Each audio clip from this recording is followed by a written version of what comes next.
जय हिंद प्यारे साथियों।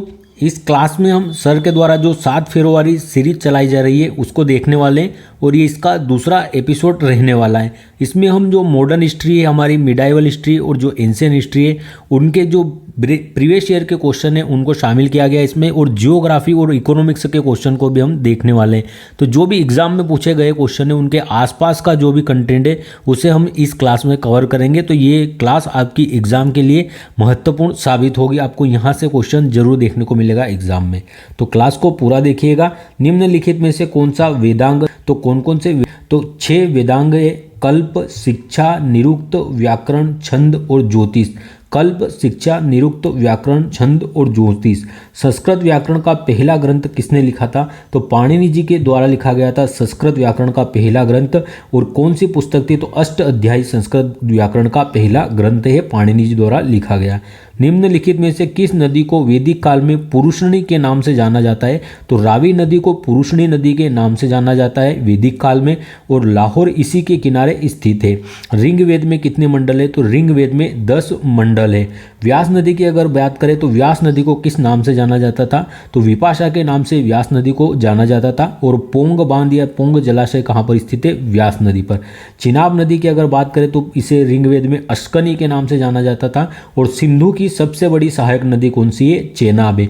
और इसी नदी पर जो दुलहस्ती, बगलिहार, सलाल और रेटल परियोजनाएं स्थित है चिनाब नदी पर। झेलम नदी की अगर बात करें तो इसे वितिस्ता के नाम से जाना जाता था ऋग्वेदिक काल में। और वितिस्ता या जो झेलम नदी है इसी से यह वुलर झील से होकर प्रभावित होती है। और वुलर झील भारत की सबसे बड़ी मीठे पानी की झील है। झेलम नदी के ऊपर ही तुलबुल और किशनगंगा परियोजनाएं स्थित है। झेलम नदी पर ही तुलबुल और किशनगंगा परियोजना स्थित है।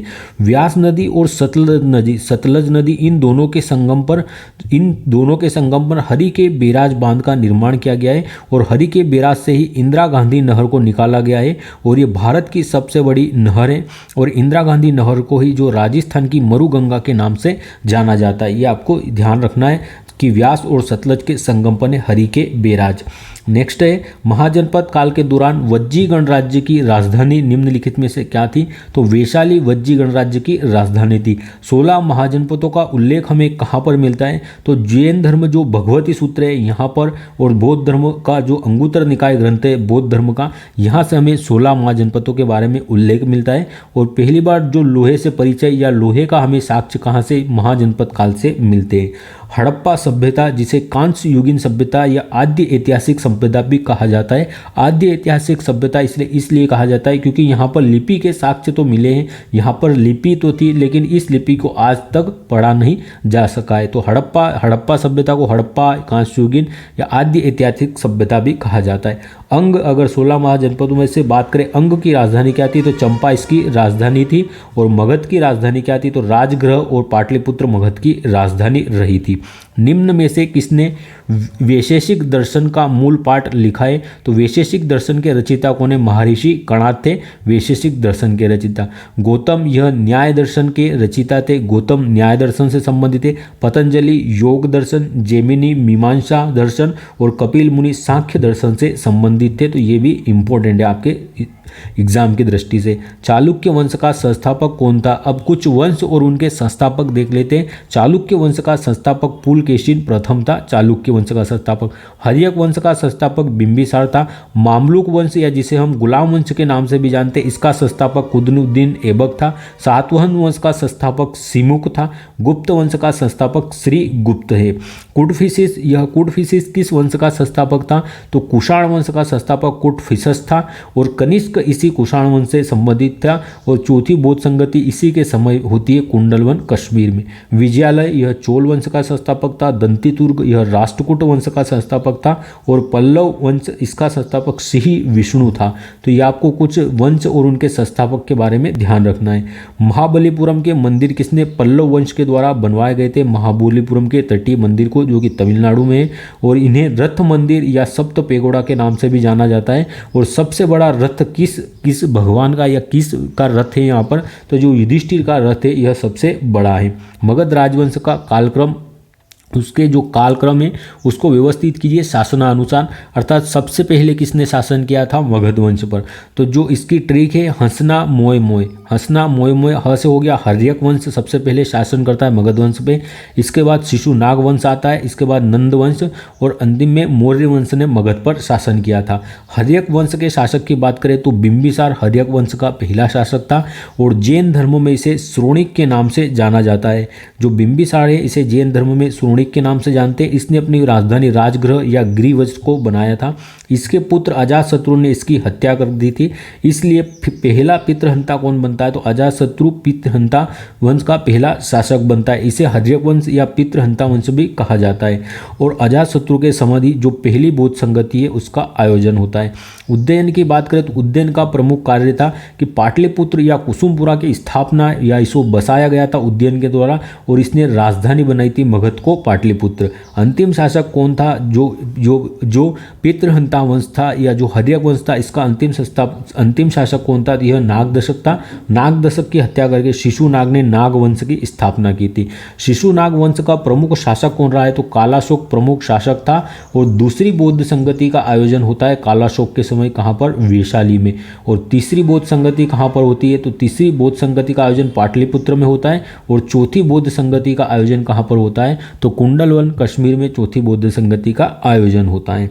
विक्रम संवत कब प्रारंभ हुआ तो 57 ईसा पूर्व, अर्थात जो ब्रिसिस क्राइस्ट अर्थात जो क्राइस्ट थे उनके जन्म से 57 जो क्रिस्ट जो जीसस है उनके जन्म से अगर पहले कोई घटना है तो उसे बीसी या ईसा पूर्व कहा जाता है। तो 57 ईसा पूर्व जो राजा विक्रमादित्य थे उज्जैन के, इनके द्वारा विक्रम संवत को प्रारंभ किया गया था।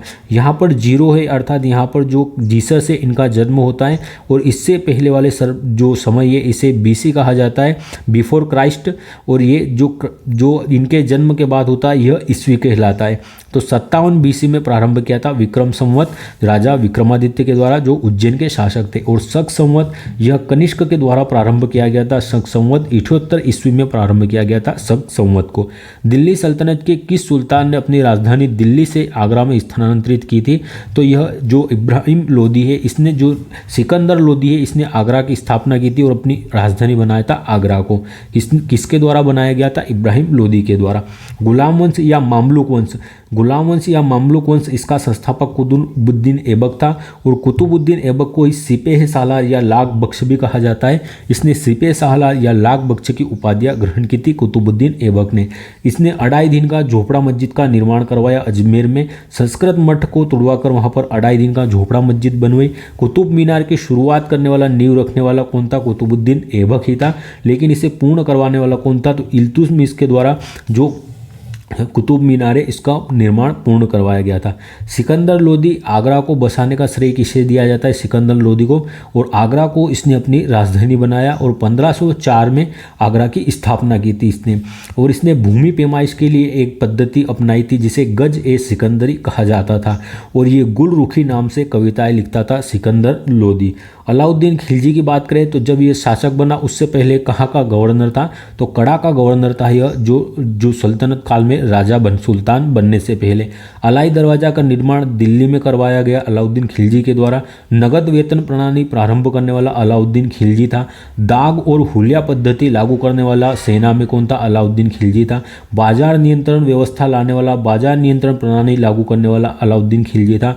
अमीर खुसरो इसी के दरबार में रहता था जो खड़ी बोली का जनक है, जिसे तबला का जनक माना जाता है अमीर खुसरो को। मलिक काफूर जो एक इसका गुलाम था, मलिक काफूर जिसे 1000 दिनारी के नाम से भी जाना जाता है, तो यह अलाउद्दीन खिलजी का गुलाम था एक मलिक काफूर। और दक्षिण की विजय का श्रेय किसे दिया जाता है? तो जो मलिक काफूर है इसे ही दिया जाता है और इसे 1000 दिनारी भी कहा जाता है। मोहम्मद बिन तुगलक की बात करें तो इसे जोना खां भी कहा जाता है, मोहम्मद बिन तुगलक को, एमबीटी को। इसने राजधानी कहाँ से अपनी दिल्ली से दौलताबाद स्थानांतरित की थी। और प्रतीकात्मक मुद्रा का प्रचलन भी किसने किया था? तो यह मोहम्मद बिन तुगलक ने प्रारंभ की थी प्रतीकात्मक मुद्रा। और अपनी राजधानी दिल्ली से दौलताबाद महाराष्ट्र में इसने स्थानांतरित की थी। अगर कुछ मंदिर की बात करें, बृहदेश्वर मंदिर कहाँ पर है? तमिलनाडु में है वृद्धेश्वर मंदिर, और चोल वंश के राजराज प्रथम के द्वारा इसका निर्माण करवाया गया था। वृद्धेश्वर मंदिर यह तमिलनाडु में चोल वंश के राजराज प्रथम के द्वारा इसका निर्माण करवाया गया था। दिलवाड़ा का मंदिर जो जैन मंदिर है दिलवाड़ा का, राजस्थान में स्थित है और यह माउंट आबू पर स्थित है दिलवाड़ा का जैन मंदिर। लिंगराज मंदिर कहाँ पर? उड़ीसा में स्थित है। हम्पी के स्मारकों का समूह कहाँ पर है? तो कर्नाटक में हम्पी के स्मारकों का समूह, और हम्पी यह विजयनगर साम्राज्य की राजधानी रहा है। और हरिहर और बुक्का ये किस वंश से संबंधित है? तो यह संगम वंश से संबंधित है और विजयनगर पे इन्होंने शासन किया था। जो विजयनगर साम्राज्य है उसके संस्थापक हरिहर बुक्का है और संगम वंश से संबंधित है। यह संगम के बाद में यहाँ पर एक वंश आता है तुलु वंश। तुलु वंश ने यहाँ पर विजयनगर पर साम्राज्य किया था। तुलु वंश के एक प्रमुख शासक कौन है? कृष्णदेव राय, जो कि प्रमुख शासक रहे तुलु वंश के, और विजयनगर पर इन्होंने शासन किया है। इनकी एक प्रमुख पुस्तक कौन सी है? तो अमुक माल्यदा इनकी प्रमुख पुस्तक है तेलुगु भाषा में। अष्टदिग्गज किसके दरबार में रहते थे? जो 8 तेलुगु कवि थे ये इन्हें अष्टदिग्गज कहा जाता है और ये कृष्णदेव राय के दरबार में रहते थे। गोल गुंबज, मोहम्मद आदिल शाह का मकबरा कहाँ है?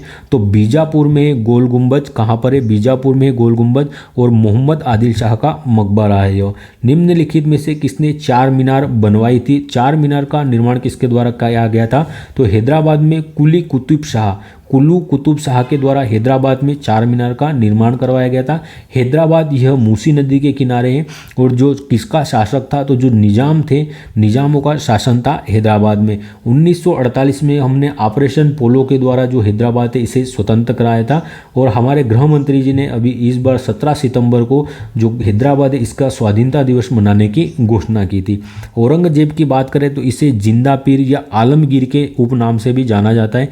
किस शासक को जिंदा पीर या आलमगीर कहा जाता है? औरंगजेब को। जजिया कर को पुनः लागू करने वाला शासक कौन था? औरंगजेब था। अकबर के द्वारा जजिया कर को समाप्त कर दिया गया था और औरंगजेब ने इसे पुनः लागू किया था जजिया कर को। शरीयत के अनुसार, जो इस्लाम धर्म के अनुसार जो कानून व्यवस्था चलाने वाला या शासन का संचालन करने वाला शरीयत के अनुसार कौन था? कट्टर औरंगजेब। बीबी के मकबरे का निर्माण इसने करवाया कहाँ पर? औरंगाबाद में, जिसका अब नाम क्या हो गया है? संभाजी नगर हो गया है महाराष्ट्र में। तो बीबी का मकबरा का निर्माण औरंगजेब ने करवाया था और इसे ताजमहल की बद्दी नकल कहा जाता है बीबी के मकबरे को।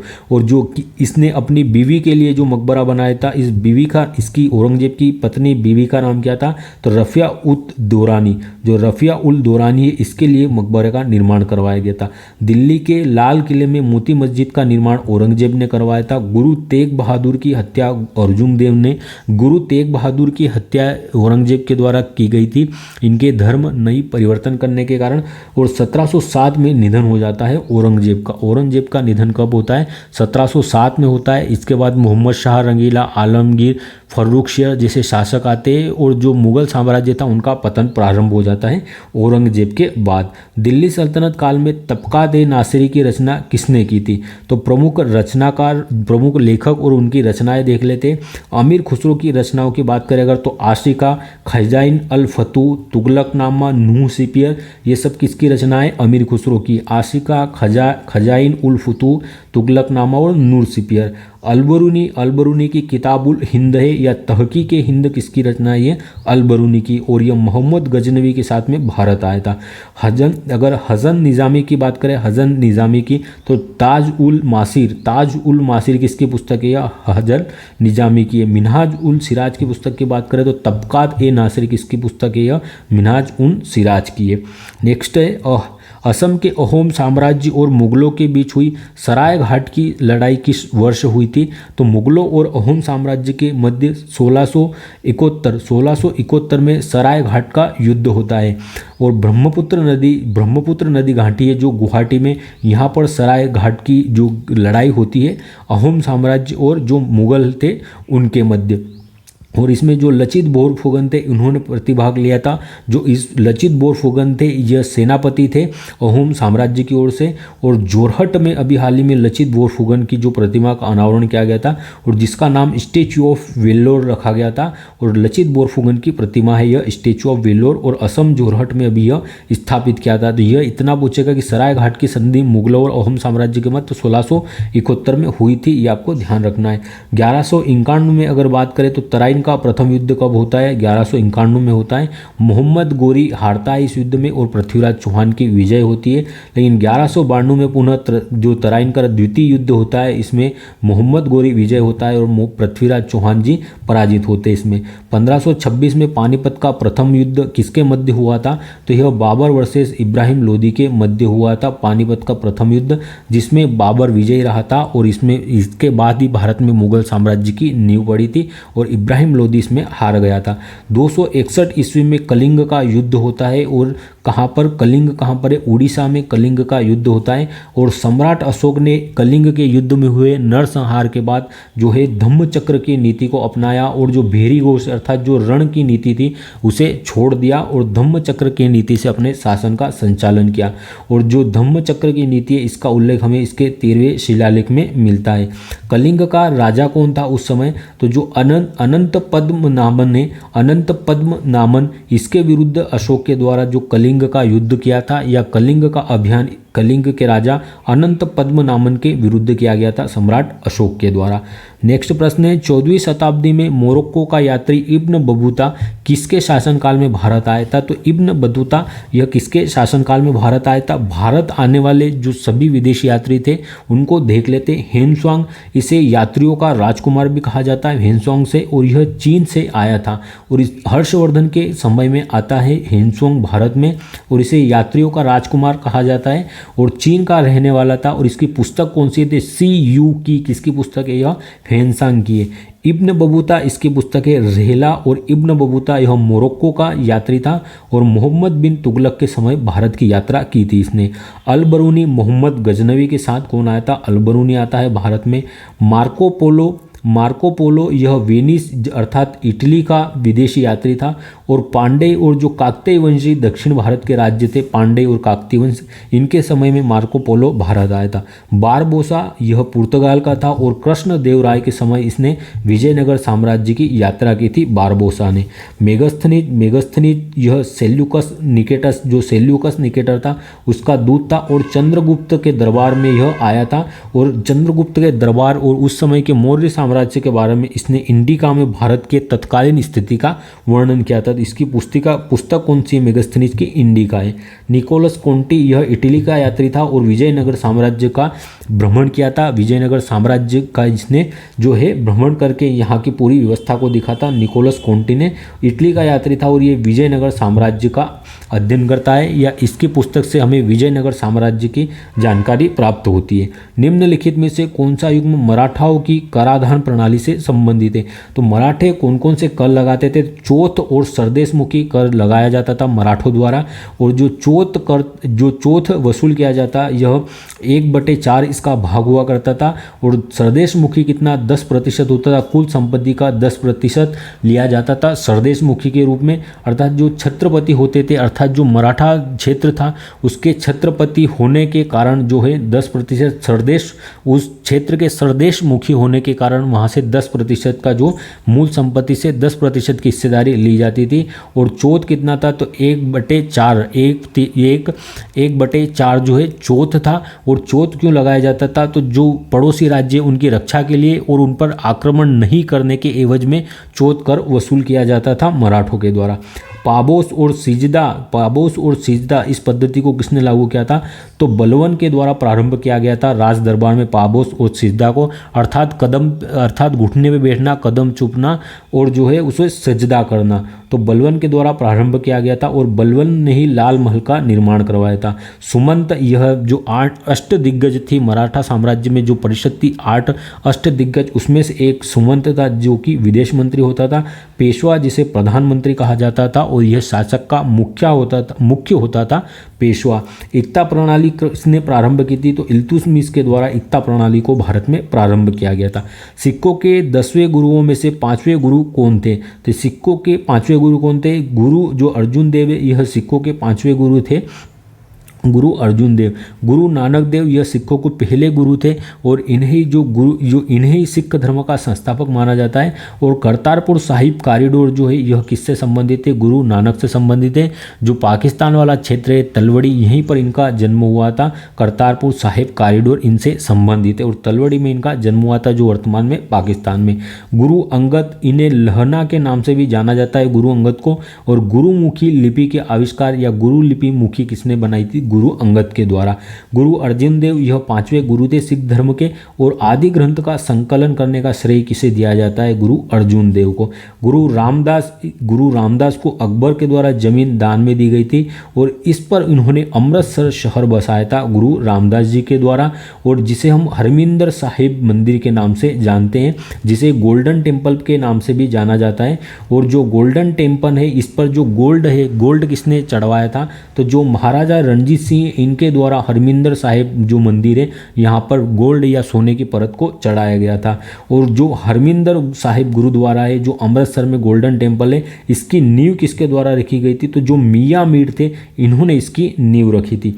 अंतिम गुरु कौन थे जो सिखों के, तो गुरु गोविंद सिंह सिखों के अंतिम गुरु थे 10वें, और इन्होंने 1699 में खालसा पंथ की स्थापना की थी गुरु गोविंद सिंह के द्वारा। और गुरु गोविंद सिंह के ही 2 शहजादे थे जो जोरावर सिंह और फतेह सिंह जी थे। जोरावर सिंह और फतेह सिंह जी, इन्हीं की हत्या करवा दी गई थी। और जो सिख धर्म को त्याग कर जो मुस्लिम धर्म अपनाने से इन्होंने इनकार कर दिया था, इसलिए इन्हें जिंदा दीवार में चुनवा दिया गया।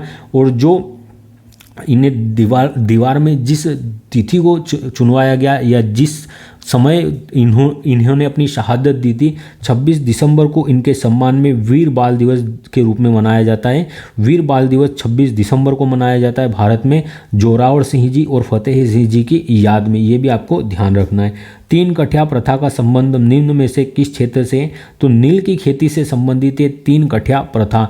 और जो तीसरा हिस्सा होता था, इस पर नील की खेती करना अनिवार्य कर दिया था अंग्रेजों के द्वारा, इसलिए इसे 3 कठिया पद्धति कहा जाता है।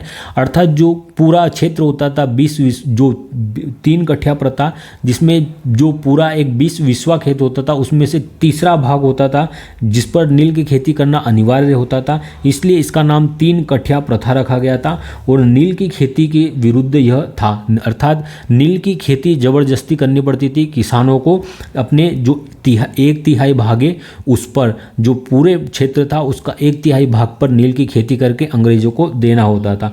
तो इसके विरोध में चंपारण बिहार में आंदोलन होता है। राजकुमार शुक्ल जी के द्वारा महात्मा गांधी को बिहार में बुलाया गया और 3 कठिया प्रथा का विरोध किया गया। इसके बाद यह गवर्नमेंट ने 3 कठिया पद्धति को समाप्त कर दिया और यहीं पर 1917 में चंपारण विद्रोह या चंपारण आंदोलन गांधी जी के द्वारा भारत में किया गया पहला यह आंदोलन था। कौन सा, चंपारण। और किसके बुलाने पर गांधी जी बिहार गए थे चंपारण, राजकुमार शुक्ल जी के बुलाने पर। व्यक्तिगत सत्याग्रही कौन थे पहले, तो विनोबा भावे यह फर्स्ट सत्याग्रही थे। भूदान आंदोलन के प्रवर्तक भी कौन थे, तो यह विनोबा भावे जी थे। और फर्स्ट रेमन मैग्सेसे पुरस्कार विजेता भी कौन है, तो फर्स्ट रेमन पुरस्कार विजेता था विनोबा भावे जी है। बरेली का जो आंदोलन हुआ था या बरेली का जो सत्याग्रह था 1928 में, यह किसने इसमें किसके द्वारा नेतृत्व किया गया था, तो सरदार वल्लभ भाई पटेल ने नेतृत्व किया था। और बारदोली की महिलाओं के द्वारा ही इन्हें सरदार की उपाधि दी गई थी। रोलेट एक्ट 1919, रोलेट एक्ट जिसे ना अपील ना दलील ना वकील का कानून कहा जाता है। रोलेट एक्ट 1919 का अधिनियम था जिसे ना अपील ना दलील ना वकील का कानून कहा जाता है, अर्थात ना किसी अपील के, बिना दलील के और बिना वकील के इसमें गिरफ्तार करने का अधिकार था रोलेट एक्ट के तहत, और इसे काला कानून भी कहा जाता है। नेक्स्ट प्रश्न है, निम्नलिखित में से किसे वर्ष 1938 में भारतीय राष्ट्रीय कांग्रेस के अध्यक्ष के रूप में चुना गया था, तो 1938 का जो हरिपुरा अधिवेशन था उसका अध्यक्षता सुभाष चंद्र बोस जी के द्वारा की गई थी 1938 में। और त्रिपुरी संकट कब का है, तो 1939 में त्रिपुरी संकट होता है। इस समय जो अध्यक्ष के पद के लिए सुभाष चंद्र बोस और जो पटाभी सीतारमैया हैं, जो कि जिन्हें महात्मा गांधी का समर्थन प्राप्त था, दोनों अध्यक्ष पद के लिए जो है यह जो अध्यक्ष पद है इसके लिए फॉर्म भरते हैं और इस पर मतगणना होती है, अर्थात मत दिए जाते हैं, जिसमें सुभाष चंद्र बोस अध्यक्षता के लिए विजयी हुए थे। लेकिन महात्मा गांधी के विरोध के बाद इन्होंने जो कांग्रेस है इससे इस्तीफा दे दिया और त्रिपुरी अधिवेशन की अध्यक्षता को इन्होंने छोड़ दिया। बाद में इसकी अध्यक्षता डॉक्टर राजेंद्र प्रसाद के द्वारा की गई थी त्रिपुरी अधिवेशन की, और इन्होंने 1939 में ही कांग्रेस से त्यागपत्र देकर 1939 में फॉरवर्ड ब्लॉक की स्थापना कर ली गई थी सुभाष चंद्र बोस जी के द्वारा। अगर बात करें फर्स्ट कहाँ पर हुआ था कांग्रेस का अधिवेशन या इसकी अध्यक्षता किसने की थी, तो 1885 में कांग्रेस की स्थापना होती है और इसका फर्स्ट अधिवेशन की अध्यक्षता जो व्योमेश चंद्र बनर्जी है, WC बनर्जी, इनके द्वारा की गई थी। और 1929 के लाहौर अधिवेशन की अध्यक्षता किसने की थी, जवाहरलाल नेहरू ने की थी। और यहीं पर पूर्ण स्वराज का पूर्ण स्वराज का प्रस्ताव है यह पारित किया गया था। नेक्स्ट प्रश्न है 1929 में खुदाई खिदमतगार नामक अहिंसक क्रांतिकारियों का एक दल बनाने वाले स्वतंत्रता सेनानी का नाम बताइए। तो जो खुदाई खिदमतगार नामक दल था इसका निर्माण किसने किया था, खान अब्दुल गफ्फार खान के द्वारा किया गया था। इन्हें सीमांत गांधी या फ्रंटियर गांधी के नाम से भी जाना जाता है। और जो खुदाई खिदमतगार नामक जो दल था इसे ही लाल कुर्ती दल के नाम से भी जाना जाता है। और यह पहले व्यक्ति थे, 1987 में इन्हें भारत रत्न से सम्मानित किया गया था। और यह भारत रत्न से सम्मानित होने वाले पहले विदेशी व्यक्ति थे। और 2 व्यक्ति को अभी तक जो विदेशी भारत रत्न से सम्मानित किया गया है, नेल्सन मंडेला और जो खान अब्दुल गफ्फार खान है इन्हें। गदर पार्टी का गठन किस वर्ष हुआ था, तो 1913 में गदर पार्टी का निर्माण होता है सैन फ्रांसिस्को USA में। और लाला हरदयाल और सोहन सिंह भाकना के द्वारा गदर पार्टी की स्थापना की जाती है। 1987 है, सॉरी, जहाँ पर जो 1987 नहीं, जो 1897 है, यहाँ पर रामकृष्ण मिशन की स्थापना कौन करता है, तो रामकृष्ण मिशन की स्थापना स्वामी विवेकानंद के द्वारा की गई थी। और इसका मुख्यालय कहाँ था रामकृष्ण मिशन का, तो वेल्लूर मठ वेस्ट बंगाल में इसकी स्थापना की गई थी। 1923 में स्वराज पार्टी की स्थापना कौन करता है, तो CR दास, चित्ररंजन दास और जो मोतीलाल नेहरू है यह स्वराज पार्टी की स्थापना करते हैं। और इन्होंने निर्णय लिया कि हम सड़कों पर ना विरोध करके हम पार्लियामेंट में चुनकर जाएंगे और वहाँ ब्रिटिश साम्राज्य है उसके विरुद्ध आंदोलन करेंगे या उसका विरोध करेंगे ब्रिटिश साम्राज्य का। इसके लिए जो CR दास है, मोतीलाल नेहरू ने 1923 में स्वराज पार्टी का गठन किया। 1905 में सर्वेंट सोसाइटी का गठन किसके द्वारा किया गया, तो गोपाल कृष्ण गोखले के द्वारा सर्वेंट सोसाइटी की स्थापना की गई 1905 में। नेक्स्ट प्रश्न है वह कौन सा अधिनियम था जिसने भारत में सत्ता ब्रिटिश ईस्ट इंडिया कंपनी से ब्रिटिश क्राउन में स्थानांतरित की थी, तो भारत सरकार अधिनियम जो 1858 या 1857 की क्रांति के बाद आता है, भारत सरकार अधिनियम 1858। इसमें ही जो ब्रिटिश क्राउन के अंतर्गत भारत का साम्राज्य चला जाता है, अर्थात अब जो कंपनी थी ईस्ट इंडिया कंपनी उसके हाथों से सत्ता निकलकर अब जो ब्रिटिश क्राउन था सीधे महारानी के हाथों में भारत की जो है कमान चली गई थी। तो भारत सरकार अधिनियम 1958 से ऐसा होता है। और जो भारत का गवर्नर जनरल था उसे अब वायसराय कहा जाने लगा। और पहला वायसराय कौन बना था भारत का, तो जो केनिंग था यह भारत का पहला वायसराय था। और इसके जो भारत सरकार अधिनियम 1858 है इसी में भारत सचिव पद का निर्माण किया गया था। 1987 में पिट्स इंडिया एक्ट आता है। पिट्स इंडिया एक्ट कब आता है, तो यह 1784 में आता है। और इसमें बोर्ड ऑफ डायरेक्टर था, इस पर नियंत्रण करने के लिए बोर्ड ऑफ कंट्रोल की स्थापना की गई थी। जो 1784 का पिट्स इंडिया एक्ट है इसी में बोर्ड ऑफ कंट्रोल की स्थापना होती है, जो कि बोर्ड ऑफ डायरेक्टर जो ईस्ट इंडिया कंपनी के लोग थे बोर्ड ऑफ डायरेक्टर में, इन पर नियंत्रण करने के लिए इसे स्थापित किया गया था। बोर्ड ऑफ डायरेक्टर को जो है, तो बोर्ड ऑफ डायरेक्टर को कब समाप्त कर दिया गया, तो 1858 में समाप्त कर दिया गया बोर्ड ऑफ डायरेक्टर को, और बोर्ड ऑफ कंट्रोल के नियंत्रण में चला गया। तो यह भी प्रश्न पूछ सकता है कि बोर्ड ऑफ डायरेक्टर और बोर्ड ऑफ कंट्रोल दोनों को किस अधिनियम के द्वारा समाप्त कर दिया गया, तो जो 1858 का अधिनियम है इसके द्वारा बोर्ड ऑफ डायरेक्टर और बोर्ड ऑफ कंट्रोल दोनों को समाप्त कर दिया गया 1858 से अधिनियम से। और जो कमांड है सीधी किसके पास चली गई, जो ब्रिटिश क्राउन है जो महारानी थी उनके हाथों में भारत की सत्ता स्थानांतरित हो गई और बोर्ड ऑफ डायरेक्टर और बोर्ड ऑफ कंट्रोल दोनों को समाप्त कर दिया गया।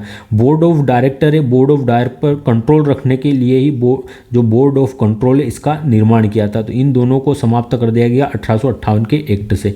1813 में चाय और चीन को छोड़कर जो ब्रिटिश ईस्ट इंडिया कंपनी थी इसके व्यापारिक एकाधिकार को समाप्त कर दिया। और 1833 का जो चार्टर एक्ट आया उसमें चाय और चीन का जो एकाधिकार था यह भी समाप्त कर दिया, अर्थात ब्रिटिश ईस्ट इंडिया कंपनी का एकाधिकार को पूर्णतः 1833 के एक्ट से समाप्त किया गया। और चाय और चीन को छोड़कर अन्य जो व्यापारिक एकाधिकार थे वह 1813 के एक्ट से समाप्त किए गए थे। अगर बात करें भारत जो बंगाल का गवर्नर जनरल था इसे इंडिया का गवर्नर जनरल बनाया गया। पहला गवर्नर जनरल कौन था भारत का? तो विलियम बेंटिंग भारत का पहला गवर्नर जनरल बना था। नेक्स्ट प्रश्न है, निम्नलिखित में से कौन सा भारतीय राज्य अंग्रेजों के साथ सहायक संधि पर हस्ताक्षर करने वाला पहला राज्य बना था? तो हैदराबाद पहला राज्य था इसने ऐसा था जिसने अंग्रेजों के साथ सहायक संधि की थी और 1798 में इसने सहायक संधि पर हस्ताक्षर किए थे। वेलेस्ली की अगर बात करें सहायक संधि की तो प्रारंभ करने वाला कौन था सहायक संधि को? तो वेलेस्ली प्रारंभ करने वाला था सहायक संधि को। और इसका जनक किसे माना जाता है? तो जनक डुप्ले को माना जाता है। प्रारंभ अर्थात भारत में किसी ने लागू किया था इसे? वेलेस्ली के द्वारा जो ये प्रणाली है जो भारतीय राज्यों के अंग्रेजों सहायक संधि प्रणाली है भारत में वेलेस्ली ने इसे प्रचलित किया था। लेकिन इसका जनक किसे माना जाता है? तो डुप्ले को इसका जनक माना जाता है। नेक्स्ट प्रश्न है, भारत का कौन सा गवर्नर जनरल ओवेन मेरिटिथ के नाम से कविताएं लिखता था? तो जो लॉर्ड लिटन है ये ओवेन मेरिटिथ के नाम से कविताएं लिखता था। और जो साहित्य है इस क्षेत्र में इसे ओवेन मेरिटिथ के नाम से जाना जाता है लिटन को।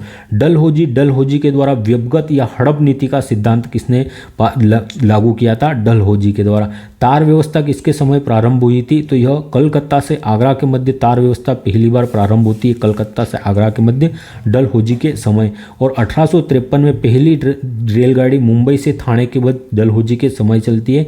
और वुड डिस्पैच जिसे हम शिक्षा का मेग्ना कार्टा कहते हैं 1854 में डलहौजी के समय ही वुड डिस्पैच भी आता है। 1881 में अगर बात कर ले तो लॉर्ड रिपन के समय 1881 में 10 की आधार पर जनगणना प्रारंभ होती है। कब? 1881 में, अर्थात प्रति 10 वर्ष के अनुसार या जो वैज्ञानिक आधार पर पहली जनगणना 1881 में होती है लॉर्ड रिपन के समय। इल्बर्ट बिल विवाद किसके समय का है? यह भी रिपन के समय का है। और स्थानीय स्वशासन का जनक भी किसे कहा जाता है? लॉर्ड रिपन को कहा जाता है। राजगोपालाचारी की अगर बात करें तो स्वतंत्र भारत के फर्स्ट और अंतिम भारतीय गवर्नर जनरल कौन थे? तो स्वतंत्र भारत के पहले भारतीय गवर्नर जनरल और अंतिम भारतीय गवर्नर जनरल कौन बने थे? तो यह राजगोपालाचारी बने थे। और पहला जो वायसराय कौन था? तो पहला वायसराय कैनिंग था, लॉर्ड कैनिंग यह पहला वायसराय बना था भारत का। नेक्स्ट है 1980 में भारत में पहला अखबार द बंगाल गजट नाम से प्रकाशित किया गया। 1780 में भारत में पहला अखबार द बंगाल गजट नाम से प्रकाशित किसके द्वारा किया गया था? जेम्स अगस्टस हिक्की के द्वारा अखबार द बंगाल गजट पहली बार प्रकाशित हुआ था भारत में। भारत में हिंदी का पहला समाचार पत्र कौन सा था?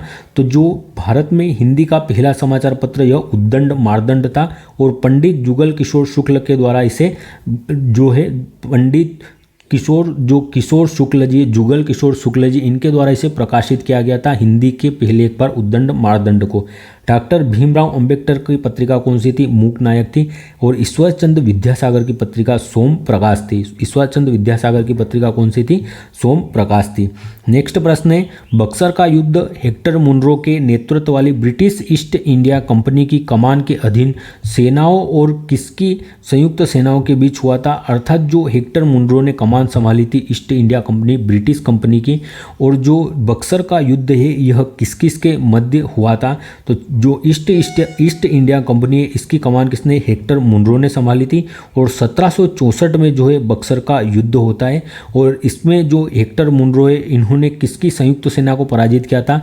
तो जो बंगाल का गवर्नर, जो बंगाल का राजा था, बंगाल का जो नवाब था मीर कासिम, उसे शाह आलम द्वितीय जो कि मुगल शासक था, शाह आलम द्वितीय, शुजा-उद-दौला जो कि अवध का शासक था। तो मीर कासिम, शाह आलम द्वितीय मुगल शासक और शुजा-उद-दौला जो अवध का नवाब था, इन तीनों की संयुक्त सेना को पराजित करती ईस्ट इंडिया कंपनी। और यह कमान हेक्टर मुनरो संभाल रहा था।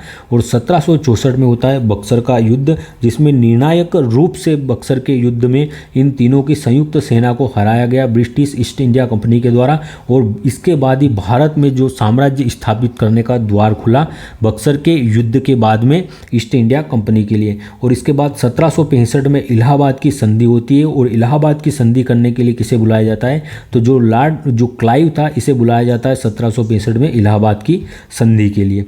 नेक्स्ट प्रश्न है यांडुक की संधि 1826 के माध्यम से ब्रिटिश ईस्ट इंडिया कंपनी द्वारा निम्नलिखित में से कौन सा क्षेत्र हड़प लिया गया था। तो यांडुक की संधि किसके मध्य होती है, तो यह असम और ब्रिटिश ईस्ट इंडिया कंपनी के मध्य होती है, और असम को छीन लिया गया था यांडुक, जो उस समय जिसे म्यांमार का कहा जाता है आज, उस समय का बर्मा था। तो बर्मा से असम को छीन लिया गया था यांडुक की संधि द्वारा, अंग्रेजों द्वारा। यांडुक की संधि 1826 में होती है, और अंग्रेज और बर्मा के मध्य यह संधि होती है, और अंग्रेजों के द्वारा असम को छीन लिया गया था, बर्मा से अलग कर दिया गया था। निम्नलिखित में से कौन सा भारत का पहला पुर्तगाली वायसराय था। अगर यूरोपियों की बात करें तो सबसे पहले यूरोपीय शक्तियों में भारत आने वाली यूरोपीय शक्ति कौन को थी, तो यह पुर्तगाली थे, जो कि वास्को डी गामा 1498 में पहली बार भारत आता है, पुर्तगाली था वह। और लास्ट में सबसे बाद में यूरोपीय शक्ति भारत से जाने वाली भी कौन सी थी, तो जो पुर्तगाली थे, इन्हें 1761 में गोवा से धक्का देकर लात मारकर बाहर निकाला गया था ऑपरेशन विजय के तहत। अगर बात करें पहला यूरोपीय कौन आया था, पहला पुर्तगाली, तो वास्को डी गामा आता है 1498 में। और पहला गवर्नर बनकर कौन आता है भारत में, पुर्तगाली गवर्नर, तो डी अल्मीडा, अल्बुबक डी अल्मीडा, यह पहला जो है डी अल्मीडा, यह पहला पुर्तगाली गवर्नर बनकर भारत में आता है। और भारत में जो पुर्तगाली शासन का वास्तविक संस्थापक किसे माना जाता है, तो अल्बुबक को माना जाता है। और इसने भारतीय जो यूरोपीय थे या जो पुर्तगाली थे उन्हें भारतीय महिलाओं से विवाह करने को कहा, और स्थायी रूप से यहाँ पर कॉलोनियाँ बसाई अल्बुबक के द्वारा। इसलिए वास्तविक संस्थापक किसे कहा जाता है, अल्बुबक को कहा जाता है। गोवा राजधानी बनाने का श्रेय किसे दिया जाता है, तो नीनो डी कुन्हा को दिया जाता है। इसने पुर्तगालियों की राजधानी को, जो गोवा को पुर्तगालियों की राजधानी बनाया था। और तंबाकू, प्रिंटिंग प्रेस और गोथिक कला, इन्हें भारत में लाने का श्रेय किसे दिया जाता है, तो इन्हें भारत में लाने का श्रेय गोथिक कला, प्रिंटिंग प्रेस, तंबाकू, पुर्तगालियों को ही, इन्हें आलू, इनको भारत में लाने का श्रेय दिया जाता है। तो ये हिस्ट्री के हमने महत्वपूर्ण जो क्वेश्चन है देखे हैं। जो 7 फेर वाली सीरीज है, इसका दूसरा फेर आता है, और इसके आगे भी और कंटेंट बचा है, तो मैं इसका एक अगला पार्ट और लाऊंगा आपके लिए। तो आप इस वीडियो को अच्छे से देखा, आपने अंत तक इस वीडियो को देखा, इसलिए आपका बहुत बहुत धन्यवाद। और अगर वीडियो आपको अच्छा लगा हो तो लाइक ज़रूर करिएगा, और अगर आपको कंटेंट अच्छा लगा और आपको लगा कि हाँ आपके एग्ज़ाम के लिए ये महत्वपूर्ण कंटेंट था और आपके लिए मेहनत की गई है, और आपको इससे आपके एग्ज़ाम में कहीं ना कहीं क्वेश्चन ज़रूर फंसेगा, कहीं ना कहीं यहाँ से क्वेश्चन आएगा ही, तो आप जो इस चैनल को शेयर भी ज़रूर कीजिए अपने दोस्तों तक। धन्यवाद, जय हिंद। इससे ज़्यादा तो मैं आपसे कुछ मांगता भी नहीं हूँ। धन्यवाद।